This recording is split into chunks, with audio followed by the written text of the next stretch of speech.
berapa ini gaji yang ditawarkan? Saya tanya ke pewawancaranya. 5 juta. Kalau sekarang sih alhamdulillah saya sudah 5 juta per bulan ada dapat gitu. Maka 1 juta ini boleh dimanfaatkan tapi tidak boleh habis 1 juta ini. Ya betul. Jadi IBS bisa nanti berkontribusi untuk negara, ya kan? Kas negara bisa dari pesantren misalnya. Ya.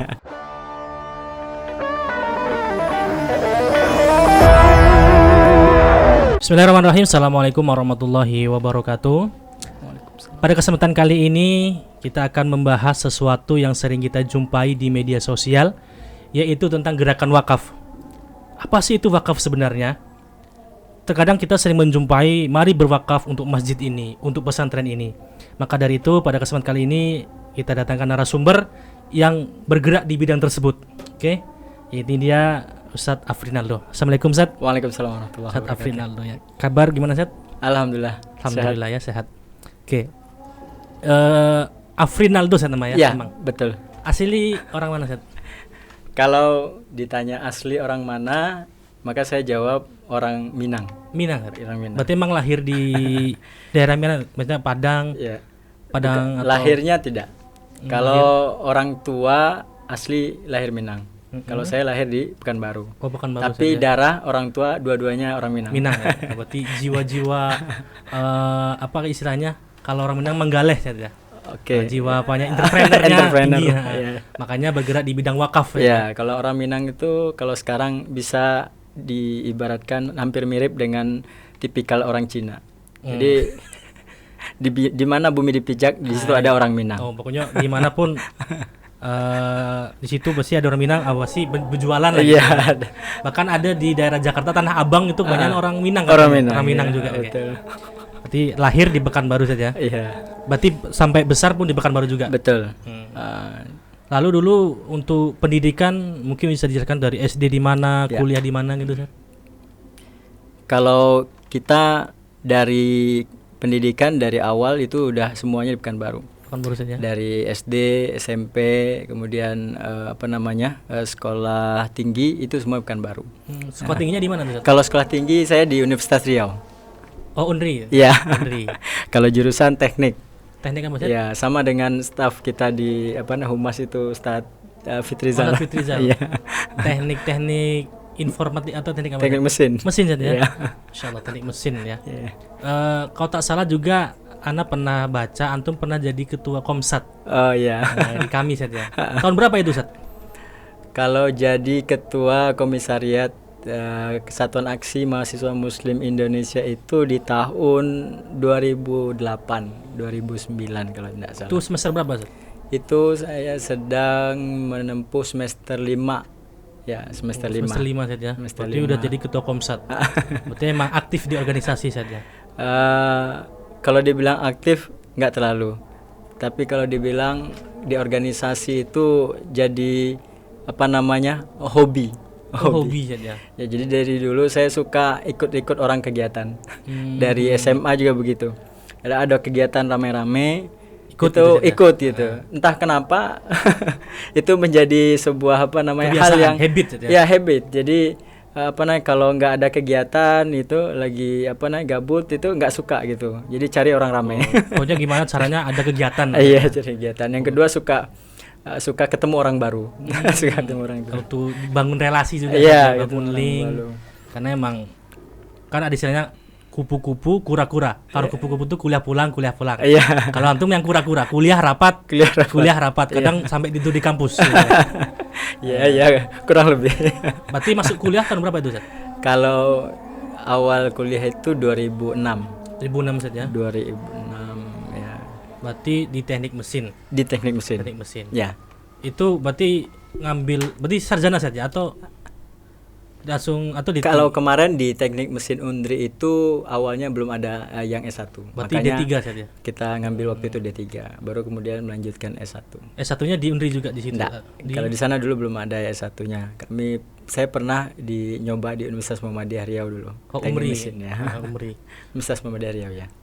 Berarti walaupun di organisasi apakah kuliah terganggu Ustaz? Kadang kan ada image anak organisasi itu lama selesai. Iya.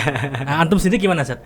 Alhamdulillah saya Kalau dari masa kuliahnya ya D3-nya 4 tahun. 4 tahun Ustaz ya. Kalau idealnya kan 3 tahun. Selama ini kalau kita rasakan, alhamdulillah memang itu sebuah keberkahan tersendiri.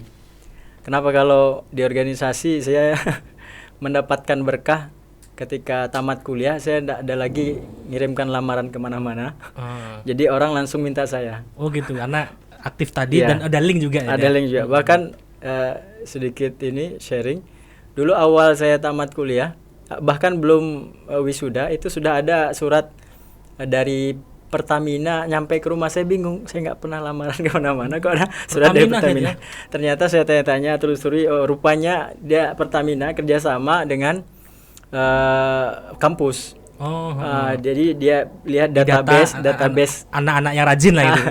Yang pertama aktif organisasi, yang kedua IPK-nya di atas 3. Jadi saya ini waktu itu saya sudah beraktivitas, buka lembaga training sendiri, ada ikut juga dengan rekan dulu waktu itu. Jadi saya milih mau kerja jadi karyawan atau entrepreneur, terus jalan dengan lembaga yang kita kembangkan gitu. Akhirnya saya bilang sama orang tua, dan juga ini dengan penyampaian yang tidak memberikan kekecewaan kepada orang tua. Dan saya bilang, ini insya Allah saya akan teruskan ini, mudah-mudahan tidak akan mengecewakan orang tua. Berarti yang Pertamina ditolak saja. Pertamina saya abaikan. Masya Allah. Waktu itu orang lain berebut-rebut masuk Pertamina. Ustadz Afrinaldo menolak Pertamina. Masya Allah ya. Terus berarti fokus di lembaga tadi saja. Itu lembaga apa, Ustadz? Di bidang apa? Waktu itu saya buka lembaga training. Training misal kayak public speaking itu saja. Ya, untuk bergerak di bidang training outbound, indoor dan outdoor. Jadi bisa untuk training dalam ruangan, bisa juga untuk outbound. Alhamdulillah waktu itu tamat kuliah sampai 4 tahun saya menekuni itu. Alhamdulillah kalau Pertamina waktu itu kalau nggak salah menawarkan, dan di beberapa PT yang ditawarkan oleh dosen itu 5 juta per bulan. Gaji per bulan waktu itu yang ditawarkan. Saya sempat pernah juga wawancara di salah satu PT. Sampai wawancara saya bilang, berapa ini gaji yang ditawarkan? Saya tanya ke pewawancaranya, 5 juta. Kalau sekarang sih alhamdulillah saya sudah 5 juta per bulan dapat gitu. Mohon maaf saya mungkin belum bisa terima di PT Bapak waktu itu. Jadi salah satu ada PT perkebunan yang ternama dari Malaysia yang buka cabang di Indonesia ya. Alhamdulillah waktu itu. Nah, namanya rezeki. Alhamdulillah saya jalani sampailah kemudian di IBS sekarang ini. Tahun berapa antum bergabung dengan IBS? IBS itu tahun 2017 di itu bulan Oktober ya. Antum yang mendaftarkan diri atau emang ada yang meminta masuklah ke IBS gitu? Ya. Awalnya memang saya seperti kalau ibaratnya istilahnya sekarang ini laki-laki yang dekat dengan keluarga, family man, father man gitu. Gitulah intinya. Apa istilahnya? Jadi saya itu waktu sebelum di di pesantren IBS, saya pernah di salah satu universitas swasta di Riau. Ya, saya waktu itu di bagian kemahasiswaannya. Waktu itu anak saya kurang lebih sebelum masuk IBS umurnya sekitar 3 tahun. Ya, 3 tahun. Dan kemudian istri sudah duluan. Jadi istri ini orang-orang yang dari awal sudah di IBS. 2009 kalau nggak salah pulang dari Al-Azhar Mesir, itu 2009 langsung di IBS. Makanya waktu itu kami 2013 nikah, dan kami waktu itu masih pisah kerja. Berarti antum di luar, beliau yang di IBS. Ya, jadi waktu itu kami jauh sekali jarak tempat kerjanya. Yang jadi perhatian kita di anak. Jadi waktu itu anak saya sering sakit. Waktu kami masih tidak sama-sama di pesantren, kadang ada aja pokoknya 1 bulan sekali atau 1 bulan 2 kali itu ke dokter. Sakit tadi saja. Ya, dokter spesialis anak untuk ngecek anak gitu kan. Nah, maka itu saya mikir kan, pulang pergi ngantar istri di pesantren IBS. Waktu itu pimpinannya masih Kiai Misran Agung Semar RC. Iseng-iseng waktu itu jemput istri pulang pulang dari pesantren, saya tanyain ke Kiai Misran pada saat itu, Kiai, kira-kira kalau saya di sini ada enggak kira-kira yang bisa saya bantu Oh, gitu. gitu ya. Jadi ada semacam apa namanya kalimat bersayap gitu. Basa-basi tapi ada Basa-basi. tujuannya gitu ya. Ada tujuannya. Saya mikirkan itu tadi. Anak saya harus enggak boleh apa namanya terlalu lama kita tinggal. Jadi waktu itu saya apa namanya sangat apa namanya di jalan, lama di jalan. Jadi ketika itu banyak apa namanya anak kurang perhatian. Berarti itu tinggal di mana dulu Ustaz? Waktu itu awal sebelum di IBS itu kami tinggal di daerah Purwodadi, Panam. Oh, Purwodadi ya. Ya, daerah Purwodadi di awal-awal. Jadi saya antar istri dulu, anak, kemudian ini saya pergi ke jalan waktu itu jalan Riau saya kerja. Ya, itulah bolak-balik. Jadi anak Tiap hari Ustaz ya? Ya, kadang kita udah capek nyampe di rumah, kadang perhatian ke anak berkurang. Iya, udah capek istirahat lagi bangun pagi kerja lagi gitu. Nah, itulah yang melatar belakangi ya waktu itu saya ya udahlah kalau kayak gitu cobalah di pesantren mana tahu ada tempat yang Berarti bisa. akhirnya masuk ke IBS tahun 2017 ya. 2017 Itu bulan Oktober. pertama masuk di bagian apa Ustaz? Di awal masuk saya waktu itu ditawarkan di PSDM namanya. Hari ini namanya Biro Personalia. Oh, personalia Ustaz. Ya. Jadi waktu itu mengelola SDM yang ada di pesantren. Sekaligus juga mengelola sebenarnya juga sambil ada linear juga. Dengan waktu itu saya pernah mengelola lembaga training. Jadi saya mengelola pelatihan-pelatihan yang ada di IBS waktu itu. Kan PSDM tugasnya itu bagaimana masih ada hubungan lah. ya mengadakan upgrading untuk training ya guru-guru sehingga meningkatkan kapasitas guru-guru di pesantren. Guru-guru di IBS Ustaz ya. Ya, itulah awal bergabung Awal mula di IBS. IBS. Lalu menjadi direktur wakaf nih sudah berapa lama Ustaz? Ya, kalau direktur wakaf waktu itu pergantian kepengurusan di 2019. Pergantian kepengurusan Yayasan Wakaf Al-Ihsan yang baru, saya ditawari waktu itu. Ada direktorat baru katanya. Karena waktu itu sebelum pengurusan sebelumnya itu wakaf ini belum ada concern tersendiri. Oh, berarti masih bergabung dengan yang lain gitu. Masih dengan apa namanya yang lain. Jadi waktu itu wakaf ini menjadi apa namanya belum upgrade lah, belum terperhatikan. Nah, dengan apa namanya adanya direktorat wakaf yang baru waktu itu, saya ingatnya belum direktorat wakaf namanya. Namanya dulu waktu itu di awal kalau nggak salah direktorat dakwah dan sosial. Dakwah dan sosial. Dakwah dan sosial waktu itu. Nah, kemudian saya ditawari mau enggak di antara apa namanya job desk-nya itu adalah mengelola wakaf. Di antara job desk dari Direktorat Dakwah dan Sosial itu menghimpun fundraising dana untuk membantu operasional pesantren dan juga kemudian mencari dana untuk mengembangkan pesantren lebih bagus lagi ya. Terutama di bidang sarana prasarana. Nah, waktu itu alhamdulillah waktu 2019 saya terima sampai sekarang. Alhamdulillah. Berarti udah berjalan 3 tahun. 3 tahun ya? Iya 3 tahun. Oke, berhubung dengan wakaf. Ya, apa sih wakaf itu sendiri, Zat? Ya. Kadang orang tahu di iklan mari berwakaf, mari berdonasi. Ya. Wakaf sendiri itu seperti apa konsepnya biar orang kan tahu. Kadang wali santri bertanya. Iya. Pulang-pulang bawa kupon. Itu apa kupon ini? Nah, biar wali santri juga tahu oh wakaf ini seperti ini. Nanti dananya itu untuk apa aja seperti itu. Bisa jelaskan, Zat? Kalau gambaran wakaf secara sederhana itu memang landasannya secara syariat kita bisa temukan di hadis riwayat Imam Muslim kan, yang kemudian sering kami apa namanya cantumkan di dalam leaflet atau pamflet wakaf yang kami share di sosial media ya. Flyer saja. Di flyer. Itu kan dari hadis riwayat Muslim itu gambaran atau landasan dari apa namanya wakaf. Kan? Ya, Rasulullah SAW mengatakan idza matal insanu qata'a amalu illa min thalathatin. Ya kan? Bila anak ada mati meninggal amalannya. Ya, terputus amalannya. Kecuali yang 3. Dan yang pertama Rasulullah SAW sebutkan itu adalah shadaqatun jariyatun. Dan ulama bersepakat, ya jumhur ulama mengatakan shadaqatun jariyah itu adalah wakaf. Oh, itu saja. Ya. Nah, berarti memberikan hartanya gitu sebenarnya dari jalan untuk kebaikan lah gitu. Ya. Kurang lebih seperti itu. Gambaran wakaf itu dia beda dengan infak. Kalau wakaf ya dalam apa namanya penjelasan fikihnya itu wakaf itu tidak boleh habis dia harus ada terus gitu. Itu seperti maksudnya Zat? Maksudnya begini, orang mewakafkan misalnya tanah. Tanah. Nih tanah saya wakafkan ya kan dari nazir dari wakif orang yang mewakafkan kepada nazir pengelola.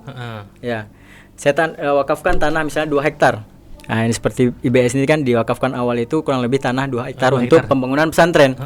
Maka nazir pengelola atau yang diamanahkan harta benda wakaf itu tadi tidak boleh ya menjual ataupun menggadaikan ya, ataupun menjadikan harta benda wakaf ini menjadi hilang.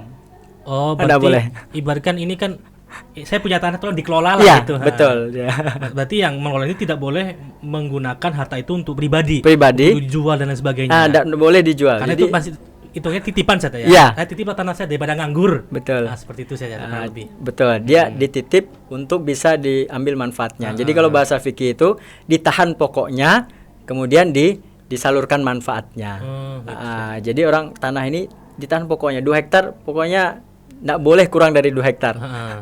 Pokoknya gimana 2 hektar itu dikelola lah. Dikelola, dimanfaatkan. Sekarang kan dulunya ya secara mindset, dulu orang kenalnya wakaf ini cuma 3. Ya, ibaratnya istilahnya 3M. 3M itu pertama masjid, madrasah, kemudian makom, kuburan. Kuburan. Iya. Untuk 3 hal ini aja Itu dulu saja. dulu ya. Sekarang gimana, Zat? Sekarang itu sudah berkembang. Ya, jadi karena dari undang-undang wakaf itu sendiri, wakaf itu ada namanya wakaf produktif. Jadi sekarang orang sudah bisa wakaf uang. Oh, gitu saja. Wakaf uang. Berarti nggak harus benda. Nggak harus benda, ya, nggak harus tanah, nggak harus untuk masjid, ya kan? Nggak harus misalnya pembangunan kelas asrama, tapi boleh uang yang diwakafkan. Misalnya kita hari ini membuat program wakaf uang, ya kan? Boleh siapa saja yang mau wakaf uang. Misalnya ada orang yang mau berwakaf 1 juta, maka 1 juta ini boleh dimanfaatkan, tapi tidak boleh habis 1 juta ini. Berarti misal 1 juta itu boleh habis, berarti harus ada sisa gitu ya? Bukan, seperti apa maksudnya? Bukan nggak boleh ada sisa, tidak boleh berkurang 1 rupiah pun. Oh, gitu saja. Makanya yang hari ini berkembang itu adalah wakaf produktif. Jadi uang 1 juta itu oleh nazir bisa diperuntukkan untuk misalnya, ya misalnya kita membuat sebuah usaha. Ya, usaha yang kita bangun misalnya contoh satu, kita buat budidaya perikanan. Jadi misalnya kita buat kolam dan sebagainya. Nah, dari hasil dari wakaf itu tadi dibuat modal untuk buat kolam. Nah, nanti dari hasil penjualan ikan, dari hasil budidaya perikanan itu 1 jutanya dikembalikan. Oh, gitu. 1 jutanya tidak boleh habis.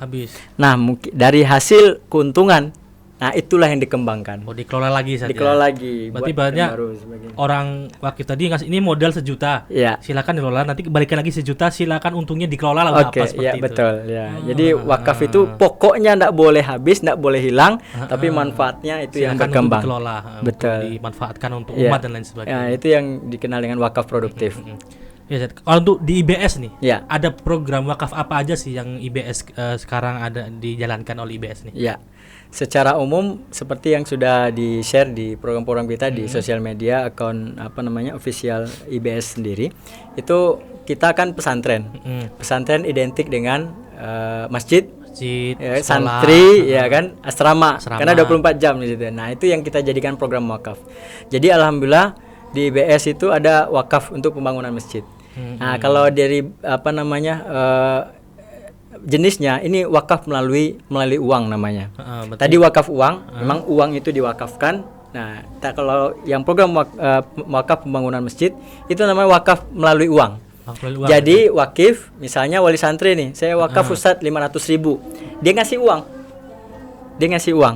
Nah, tapi 500.000 tidak boleh digunakan untuk selain pembangunan masjid. Oh, berarti ada peruntukannya saja. Ya, jadi saya berdonasi untuk masjid, berarti nggak boleh digunakan untuk membuat asrama. Ya, pokoknya harus masjid. Betul. Nah, itu wakaf melalui uang namanya. Dia nitip uang, ya kan, untuk dibuat pembangunan masjid. Nah, wakaf pembangunan masjid. Itu yang wakaf pembangunan masjid ini ciri khas pesantren. Alhamdulillah sekarang sudah terbangun 2 masjid pure dari wakaf saja, subhanallah ya. Terakhir saya menghimpun rekap itu wakaf masjid per tahun yang kemudian dapat dihasilkan oleh pesantren IBS itu kurang lebih 1,3 miliar. Itu udah per tahun. Total saja, totalnya per tahun. Ya. Subhanallah. Jadi memang luar biasa. Ini wakaf pembangunan masjid ini adalah salah satu program wakaf yang sangat dan sering diminati. Karena pahalanya pun mengalir. Pahalanya sudah terjadi. Ada orang sholat, ya, orang iktikaf, pahalanya tetap mengalir. Ada orang tilawah Al-Quran, jadi mengalir pahalanya. Jadi orang-orang yang paham tentang pahala tadi. Kalau yang nggak paham, apa sih wakaf gitu kan? Pusat ibadah kan di masjid ya. Salah satunya. Itu program yang pertama. Yang kedua kita juga wakaf apa namanya, pembangunan kelas ya kan, asrama ya, itu semuanya kita masukkan program wakaf. Dan juga wakaf menambah lahan baru untuk pesantren. Dulu 2 hektar masih luas, masih luas ya, tapi sekarang di pesantren sekarang di pesantren sudah jumlahnya hampir 9 hektar lebih. Ya, di pesantren IBS 1 ini saja. Yang sekarang udah 9 saja. Ya, kurang lebih udah 9 hektar ya kan terakhir. Dan itu luar biasa perkembangannya ya. Jadi lahan ini sekarang ini masih kita butuhkan. Karena kalau di IBS terakhir dihitung itu baru lahan yang ada cuma menampung 3.000 santri. 3.000 santri. Kita bisa jadi mau lebih. Iya, 5.000, ya kan? 10.000. Bisa 5.000. Jadi otomatis lahannya harus juga dipakai. Bisa Kubang nih emang punya IBS. Iya.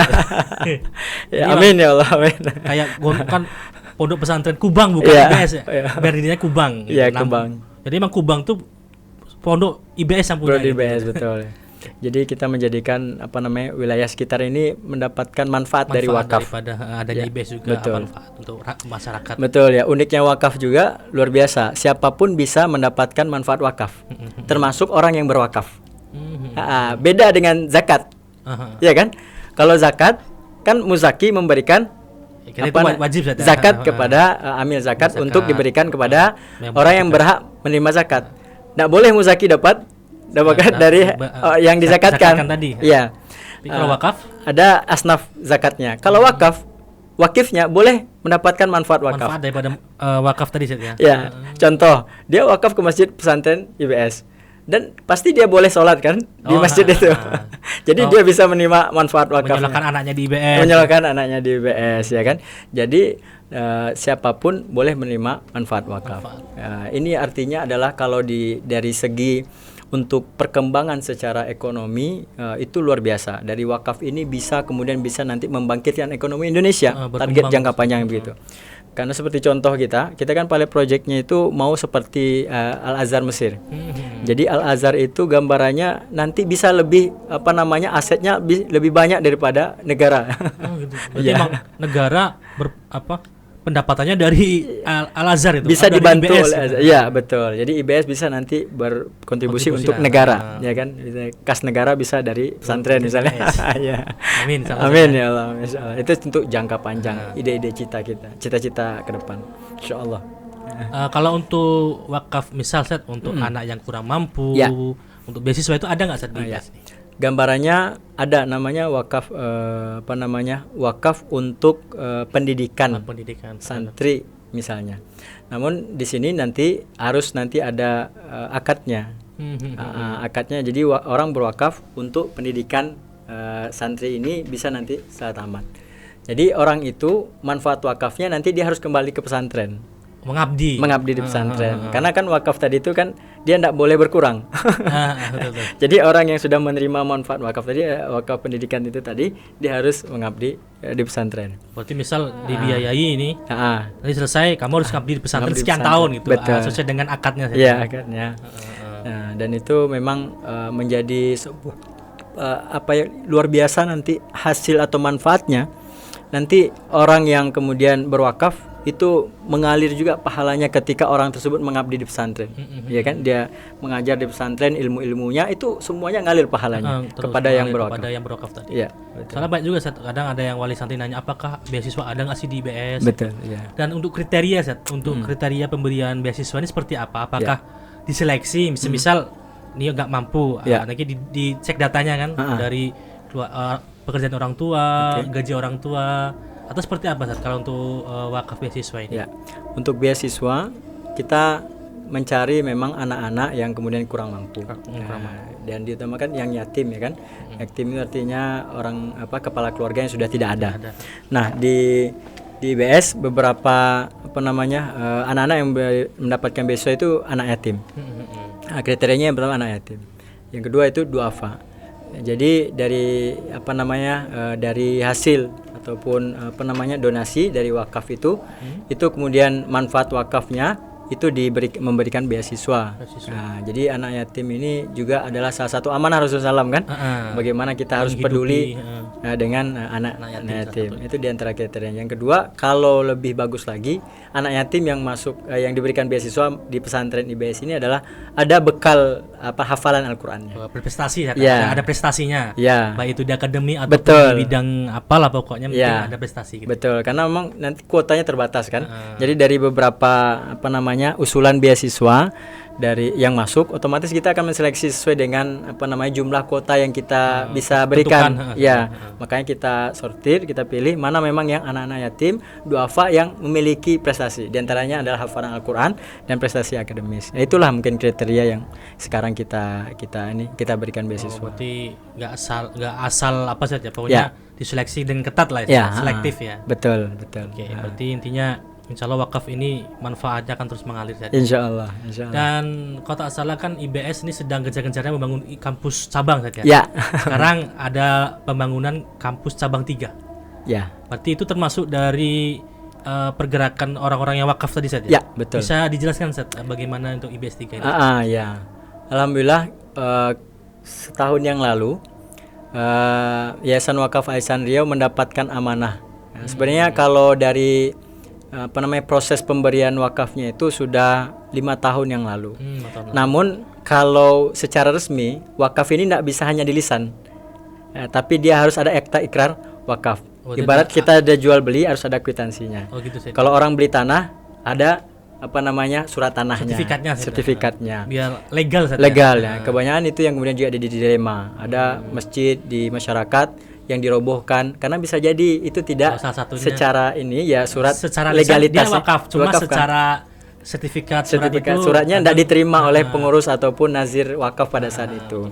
Nah, alhamdulillah di IBS itu kita pembina Yayasan Wakaf Ihsan Riau itu menetapkan sebuah prosedur, kita tidak akan mengelola lahan yang diwakafkan sebelum itu ada akta ikrar wakafnya. Ada teken pokoknya. Ya, betul. Nah, maka kalau dari 2020 alhamdulillah wakif kita di IBS 3 itu di Inhu, namanya Pak Haji Sungkai atau Pak Haji Abdurrahman aslinya, itu akta ikrar wakaf ditandatangani di depan KUA. Jadi kalau ada dalam surat tanah itu PPAT ya kan, pejabat pembuat akta tanah. Kalau di wakaf ada PPAIW, pejabat pembuat akta ikrar wakaf. Dan itu adalah kepala KUA. Kepala Kantor Urusan Agama ya kecamatan. Dan alhamdulillah setelah 2020 ditandatangani akta ikrar wakaf, barulah kemudian IBS kita mengelola lahan itu untuk dijadikan pesantren. Nah, alhamdulillah di tahun lalu kita mulai karena sudah legal, tanahnya aman, statusnya sudah wakaf ya, nggak bisa lagi diganggu gugat ya kan. Mulai gerak ya. Nah, barulah boleh oleh pembina untuk bisa dibangun pesantren. Nah, baru tahun lalu kita sudah mulai menganggarkan, kemudian mendesain bangunannya, bagaimana bentuk nantinya pesantren yang ada di sana. Kurang lebih lahan wakaf yang di sana itu 10 hektar. 10 hektar. Ya, realnya tapi setelah hasil ukur itu 9,3 hektar kurang lebih. Alhamdulillah di situ awalnya adalah sawah.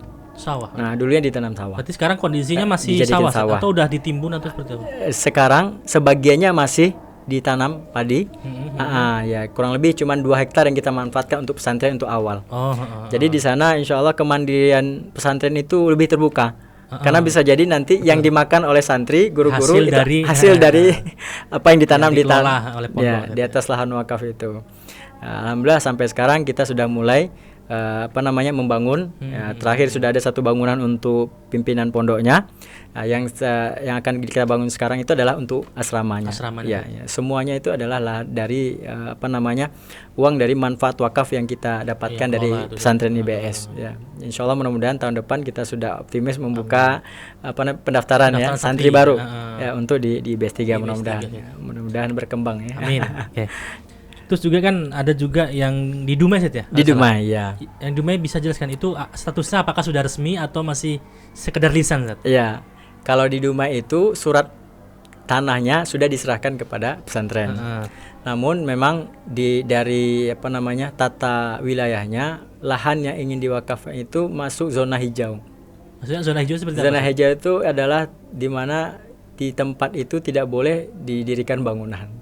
Dia menjadi batas antara dua wilayah, dua kota, dua kabupaten. Jadi memang dibiarkan untuk tumbuh pohon-pohon, hutan dan sebagainya. Disitulah kendalanya. Secara ini wakif sudah mau menyerahkan, tapi secara legalitas tanah itu belum bisa diakta ikrar wakafkan karena dia masuk dari zona hijau tadi itu. Ya. Berarti memang tidak boleh ada bangunan. Jadi untuk sekarang belum bisa. Walau mungkin nanti ada peraturan presiden terbaru bisa memanfaatkan zona hijau terkhusus untuk pesantren ya kan. Tapi misal kalau untuk dikelola misal ditanami apa? Ditanami itu masih itu boleh. Set, ya? Boleh. Itu berapa hektar Set? Kurang lebih itu dari ikrar awalnya itu kurang lebih akan diwakafkan 5 hektar. 5 hektar saja. Ya insyaallah. Dan mungkin ditanami apa? Daripada nganggur kan Set? Betul. Lahan wakaf itu bisa ditanami, tapi tidak bisa didirikan bangunan untuk saat ini. Karena peraturan juga Set ya. Peraturan dari kalau melanggar pemerintah pun nanti panjang urusannya. Betul ya kan. Jadi kalau untuk sejauh ini saja untuk program wakaf ini kan udah banyak ya, kayak masjid sudah kita tengok hasilnya. Betul. Target kedepannya apa saat untuk program wakaf ini untuk kemajuan pondok lah? Ya. Untuk di pesantren IBS dan terutama untuk wakaf itu sendiri, kita inginkan manfaat dari wakaf itu bisa lebih luas. Ya.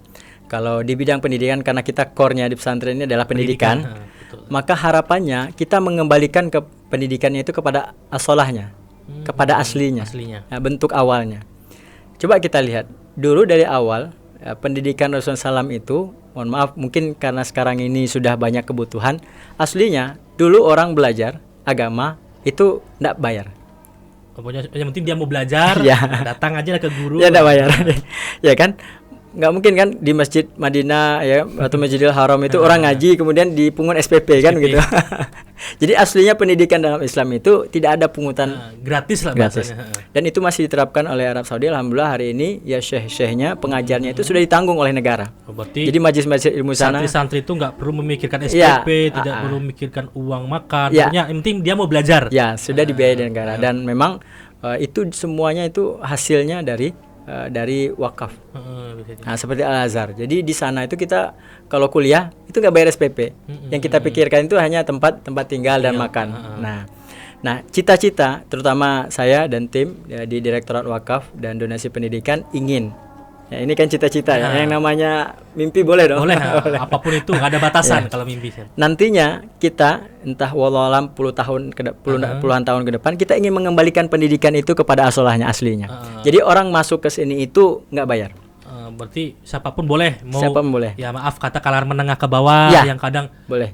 Baru nengok brosur, mahal kali SPP-nya nggak jadilah, akhirnya milih sekolah negeri yang gratis. Jadi besok intinya kedepannya kan masuk IBS karena salah satunya karena biaya tadi saya gratis lah bahasanya. Betul. Jadi salah satu target itu saya. Target utamanya bagaimana pendidikan di IBS itu bisa. Karena itu kan bagaimana pendidikan itu semua dapat. Ya. Karena kan sekarang pendidikan hanya untuk orang-orang yang ada uang lah bisa kita katakan. Banyak kita lihat kadang anak-anak di lampu merah jualan koran hanya untuk membiayai sekolah. Jadi salah satu tujuan mulia kita lah. Bagaimana anak-anak terkhusus di Indonesia lah bisa mendapatkan pendidikan tanpa harus memikirkan SPP. SPP nunggak. Kadang lulus pun masih nunggak. Jadi seperti itu ya intinya. Targetnya. Dan juga kalau santri pulang nih Set, kan ada buat kupon. Betul ya. Itu salah satunya apa Set? Mengajarkan anak biar terbiasa berwakaf itu seperti apa tujuannya Set? Betul. Nah, kita inginkan setiap muslim itu bisa berwakaf. Karena ini adalah salah satu dari kebiasaan Rasulullah SAW. Dulu Rasulullah SAW itu mewakafkan 7 kebun kurma. 7 kebun kurma, ya. Dan diikuti oleh para sahabat, ya kan. Misalnya Abu Thalha. Abu Thalha itu punya kebun, namanya kebun Bairuha. Itu letaknya di samping Masjid Nabawi. Jadi beliau itu pernah mendengarkan Rasulullah SAW itu mendapatkan wahyu surah Ali Imran ayat 92, lan tanalul birra hatta tunfiqu mimma tuhibbun. Jadi kalian tidak akan sampai kepada kebaikan yang sempurna sebelum menginfakkan apa yang paling dicintai. Dan pada saat itu Abu Thalha dengar ayat itu turun, langsung jumpa Rasulullah SAW. Langsung cari apa nih yang saya cintai, langsung diwakafkan. Jadi Rasulullah SAW dijumpai oleh Abu Thalha waktu itu. Kemudian beliau menanyakan, benarkah Allah telah menurunkan ayat ini kepadamu ya Rasulullah SAW, ya kan? Jadi orang itu kadar imannya belum sempurna kalau belum menginfakkan yang terbaik yang dia miliki. Paling dia cintai gitu. Ketika itu kemudian Abu Thalha mengatakan kepada Rasulullah SAW, sesungguhnya saya memiliki kebun yang saya sangat cintai, yaitu kebun Bairuha. Nah, sesungguhnya saat ini saya berikan kebun itu kepada Allah dan Rasulnya. Nah, ini ikrar wakaf yang disampaikan Abu Thalha kepada Rasulullah SAW. Nah, waktu itu kebun Bairuha di dekat Masjid Nabawi. Kalau sekarang kebun Bairuha itu adalah bagian dari Masjid Nabawi sekarang. Bayangkan pahala yang didapatkan oleh Abu Thalha. Setiap orang masjid di sholat di Masjid Nabawi, orang baca Al-Quran, mengalir pahalanya. Walaupun beliau sudah meninggal ratusan tahun yang lalu, bahkan ribuan tahun yang lalu, 1400 tahun yang lalu. Pahalanya tetap mengalir. Nah, kita itulah inginkan satu kelebihan wakaf. Betul. Nah, kita inginkan budaya ini, gerakan wakaf ini juga kemudian bisa diikuti oleh kaum muslimin sekarang.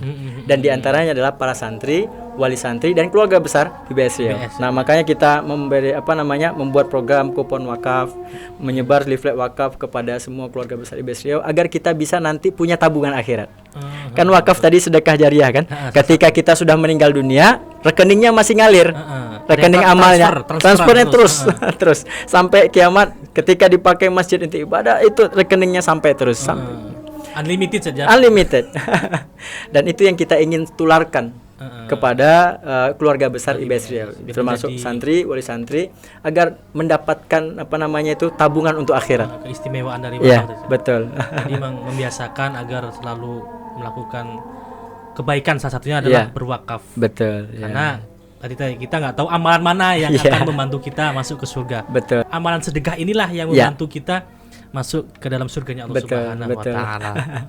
Berarti memang program daripada wakaf dan donasi pendidikan ini salah satunya itu tadi saja yang sudah antum jelaskan panjang lebar. Intinya untuk kemajuan pondok dan umat. Berarti sebuah tujuan mulia saja. Agar manfaat wakaf ini lebih luas. Tadi kan kita bicara bagaimana santri itu bisa nggak bayar SPP itu. Untuk bisa itu yang paling ditunggu pesantren di sini. Pertanyaannya dari mana operasional pendidikannya nanti. Nah, itu insya Allah akan kemudian kita bisa kembangkan dengan wakaf produktif. Jadi nanti pesantren punya unit usaha seperti Gontor 96 tahun sudah punya banyak SPBU, punya rumah sakit, ya kan, punya PT, punya toko bangunan. Nah, dari hasil usaha itulah yang kemudian untuk operasional pesantren. Jadi nggak perlu lagi ngutip dari santri. Nah, dari gurunya untuk santrinya makan dan sebagainya sudah cover. Itu yang kemudian dilakukan oleh Arab Saudi. Jadi di Mekah itu ada namanya Zamzam Tower. Dan itu adalah wakaf kerajaan Arab Saudi. Dari Zamzam Tower itulah yang kemudian bisa nanti memberikan beasiswa dan sebagainya yang di Madinah di Mekah dan Madinah. Nah, makanya aslinya pendidikan itu nanti insya Allah akan kembali kepada asolahnya. Setiap orang yang belajar Al-Quran dan hadis itu tidak perlu bayar. Dimudahkan saja. Orang mau belajar agama kok dipersulit SPP gitu kan. Orang ini kan mau belajar di pondok karena apa ya, salah satunya adalah biaya yang ringan itu. Betul sekali. Tidak memberatkan orang tua. Insya Allah. Dan salah satu yang baru kita buatkan minimarket saja. Ada minimarket, ada pangkalan gas, alhamdulillah. Ada satu rencana membuka minimarket tuh di luar. Jadi target kita tuh masyarakat. Jadi mungkin di daerah Kubang ini kita ada bikin minimarket Hasan Tamat. Itu ada nggak rencana gitu? Alhamdulillah sejak awal kita mendirikan Hasan Tamat itu cita-citanya tidak sampai hanya dalam pondok. Jadi cita-cita kita seperti nantinya bisa swalayan-swalayan yang ada berkembang hari ini, kita inginkan Hasan Tamat itu menebar sePekanbaru ataupun bahkan Seriau, Sekampar Seriau. Ada beberapa contoh konkret ataupun yang sukses story-nya yang sudah ada itu daerah Jawa. Itu ada nama Santri Mart gitu kan. Santri Mart. Jadi yang menjadi karyawan santri, petugas itu santri. Jadi pernah diceritakan itu, memang saya belum sampai ke sana, tapi yang sudah di ke sana itu mengatakan ciri khas swalayannya itu penjaganya pakai sarung. Santri kan. Jadi swalayan itu yang melayani pakai sarung, pakai peci. Dan itu menjadi daya tarik tersendiri oleh pengunjung, pelanggan ataupun customer yang datang. Mereka percaya, oh ini subhanallah, ini sholayan hasilnya untuk nanti pesantren. Pondok. Dan pasti orang yang kemudian di sholayan itu adalah orang yang baik. Ya kan, santri yang jaga kan. Memang ya dari santri untuk santri lah. Betul ya. Dari hasil sholayan itulah yang kemudian bisa membantu operasional pesantren. Dijalankan oleh santri ya kan, atau dijalankan oleh pondok, sehingga insya Allah mengurangi operasional pendidikan ke depannya gitu. Jadi semoga besok ada SPBU. Amin ya Allah. Punya IBS. SPBU Alisan. Punya toko-toko apalah ya, atas nama IBS lah. Ya, punya dan klinik yang sendiri ya. Santri. Ya, diantaranya. Kalau SPBU bisa santri. Tapi nanti kalau punya rumah sakit nggak boleh santri. Harus dokter kan ya? Harus dokter. Yang udah profesional. Santri alumni yang sudah kuliah kedokteran, mungkin bisa jadi dari manfaat wakaf kita berikan beasiswa kuliah kedokteran, dia balik ngabdi jadi dokter di rumah sakit klinik IBS. Subhanallah. Wakaf ini memang banyak manfaatnya ya. Bukan hanya di dunia, tapi insya Allah akan terus mengalir pahalanya sampai wakif itu meninggal saja. Betul sekali. Jadi kita harus menggerakkan bagaimana biar orang itu biasa berwakaf. Ya, betul. Membiasakan karena biasa tadi karena terbiasa saja. Karena sering dipaksa lah, diingatkan flyer. Kadang walaupun tidak dibaca apa flyer gini terus. Tapi insya Allah tujuannya baik. Insya Allah. Oke, untuk ada lagi Sat yang bisa disampaikan Sat berkaitan dengan wakaf kira-kira Sat? Ya, mungkin terakhir ya, ibaratnya closing statement lah ya. Penutupnya. Nah, insya Allah nanti wakaf ini kita inginkan bisa akan memberikan manfaat luas ya. Kita jadikan menjadi tempat orang mengadu. Mohon maaf kalau hari ini orang misalnya contoh ada guru atau karyawan pesantren berhutang, kemana dia ngadunya? Oh iya betul. Ya, otomatis nanti di sini bisa jadi akan menjadi baitul mal. Jadi harapan itu menjadi baitul mal kaum muslimin. Juga untuk solusi saja. Ya. Solusi. Itu kan sangat mungkin. Karena ini adalah wakaf. Ya, jadi pemiliknya tidak ada, manfaatnya bisa. Ya, pemiliknya langsung Allah Subhanahu wa taala, maksudnya bukan tidak ada. Karena orang tadi wakif kan mewakafkan, kemudian milik itu jadi milik Allah Subhanahu wa taala. Nah, itu sangat bisa karena hasil dari wakaf ini bisa nanti untuk menolong orang-orang yang kesulitan harta. Jadi tidak lagi kemudian orang berhutang kemudian kerentenir untuk bisa cepat dapat uang. Banyak bunganya. Ya, betul, menyengsarakan. Jadi artinya apa? Nanti wakaf ini ya kan, atau pesantren IBS ini bisa kemudian membangkitkan ekonomi umat. Betul. Ya. Jadi nanti usaha-usaha yang dilahirkan itu bisa kemudian membantu banyak orang, membuka lowongan kerja, ya sehingga banyak orang yang terbantu. Ya, apalagi kan di zaman sekarang ini memang ekonomi lagi sulit saja. Betul. Serba naik. Jadi insya Allah IBS akan terus berusaha saja. Betul. Memberikan solusi, ya, walaupun tidak langsung dalam satu waktu tapi perlahan saja. Ya, insya Allah. Oke, terima kasih Ustaz Aldo untuk waktunya. Semoga kesempatan kita kali ini bisa memberikan manfaat tentunya dan bisa memberikan semangat kepada yang lain untuk berwakaf. Amin ya Allah. Karena wakaf itu hakikatnya tidak hanya untuk kita tapi untuk umat. Manfaatnya walaupun nanti kita tidak ngapa-ngapain tapi wakaf itu yang bekerja. Betul, pasif pahala namanya. Kalau di dunia bisnis ada passive income. Passive income. Kita nggak bekerja tapi dapat duit. Ya. Tapi ini versi untuk akhirat. Ya, akhiratnya. Wakaf itu adalah pasif pahala. Kita lagi tidur, tapi pahala tetap mengalir. Rekeningnya tetap bertambah. Kita lagi mungkin jalan-jalan ke Sumbar, lagi family gathering. Tahu-tahu pahala itu tetap mengalir. Masya Allah. Itu satu kelebihan wakaf saja. Ya, betul sekali. Insya Allah kedepannya kita akan terus berusaha ya untuk memberikan yang terbaik. Betul. Oke, syukur kepada Ustaz Aldo atas waktunya. Oke. Closing statement dari saya intinya berwakaflah sebelum Anda diwakafkan. Seperti itulah kurang lebih statement saya. Oke, Ustaz Aldo, syukran. Wassalamualaikum warahmatullahi wabarakatuh. Waalaikumsalam warahmatullahi wabarakatuh. Sekian.